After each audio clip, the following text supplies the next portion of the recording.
मैं इमरान हाँ, मैं पोलियो तो मरीज़ हाँ। कबाड़िया की दुकान से काम करना। मेरे 3 पहला मैं सही चल फिर नहीं सकता। मैं मजदूर हाँ।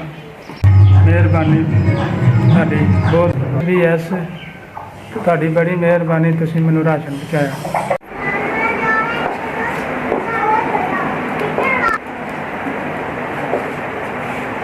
अस्सलामुअलैकुम बाजी। एक मेरी बच्ची अपनी, 3 मेरिया बच्चियां, मेरी भैन, उन्होंने अबू अम्मी कोई नहीं मेरे को रेंदे है ने। किराए का मकान मेरा मियाँ रिक्शा चलाता है।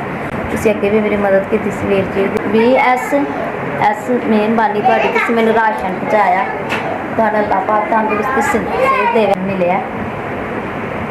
राशन मिल गया तो अल्लाह पाक तंदुरुस्ती जिंदगी देवे। अस्सलाम वालेकुम। मैं ना सर जी आशिया मिल तो आई हैं। 3 बेटियां मेरिया, एक मेरा बेटा है।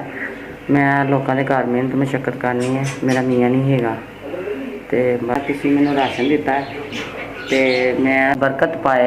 SBS तुहाडी बड़ी वालेकुम। मैं मरीजकियां तो आई हाँ शेखपुरे।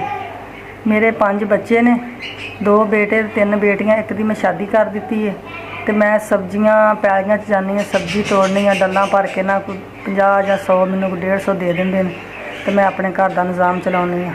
तुसीं अगे भी मेरी बच्ची की मदद की सी ते अल्लाह का शुक्र है। मैं हस्ती दवे अल्लाह तुहानूं इन्नी कि हिम्मत दवे, तुसीं माड़ियां ते हथ रखो। अल्लाह SBS तुहाडा बहुत शुक्रिया, तुसां राशन मेरे तक पहुँचाया।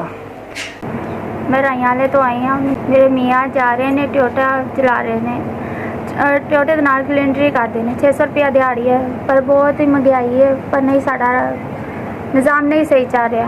मेहरबानी जरा साडी भाई। मेरे 3 बेटियां ने, एक बेटा है।